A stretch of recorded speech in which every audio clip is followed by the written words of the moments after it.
عمرك سألت نفسك رغم إنك ناجح وعندك كل حاجة، بس دايما بتحس كده ضيق في صدرك، كأن المكان واسع بس ضيق بالنسبة لك؟ وهنا بقى يا جدعان السر موجود في آية واحدة.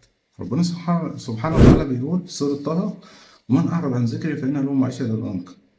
يعني إيه ضنكا يا جدعان؟ يعني ضيق شديد، ضيق شديد. وأنا عاوز أقول لك على على نقطة صغيرة.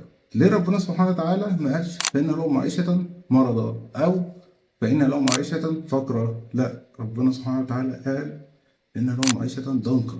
يعني ممكن تملك الدنيا دي كلها بس روحك محبوسة في زنزانة.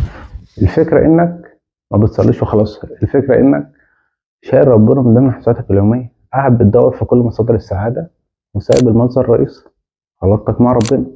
أصلا أنا أقول لك إن نهايتك هتبقى عاملة إيه إزاي في الآخر. ربنا سبحانه وتعالى قال: ونحشره يوم القيامة أعمى. نهاية مرعبة. فأنا جاي النهاردة أقول لك أنت في إيدك إنك تغير حياتك، في إيدك إنك تحسن علاقتك مع ربنا.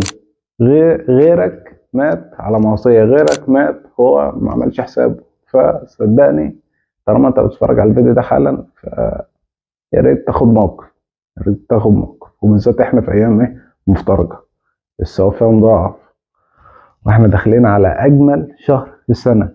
الشهر ده يا جدعان احسن شهر انك تتغير فيه. لو ما عرفتش تتغير في الشهر ده، خلاص اقول لك ايه تاني؟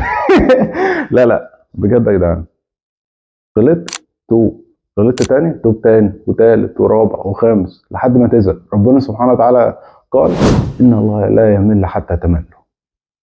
يعني أنت متخيل معايا رحمة ربنا جميلة قد إيه؟ أنت متخيل معايا؟ وأنهي معاك بقى بالآية اللي قبلها. ربنا سبحانه وتعالى قال: فمن اتبع هدايا فلا يضل ولا يشقى. بس ده وعد من ربنا بيقول لك لو اتبعتني هتعيش في سعادة وهتلاقي الدنيا سهلة. بس يا رب اكون قدرت اوصل المعلومه على قد ما اقدر. عاوز انهيها بشكل احسن من كده. ما تنساش تعمل اشتراك، تعمل لي لايك، وتعمل لي كومنت تقول لي فيه انك هتتغير وهتبتدي بدايه جديده. وبس ما تنساش تشوف الحلقات اللي فاتت والحلقات اللي جايه ادحيها اهو. يلا صلى على النبي.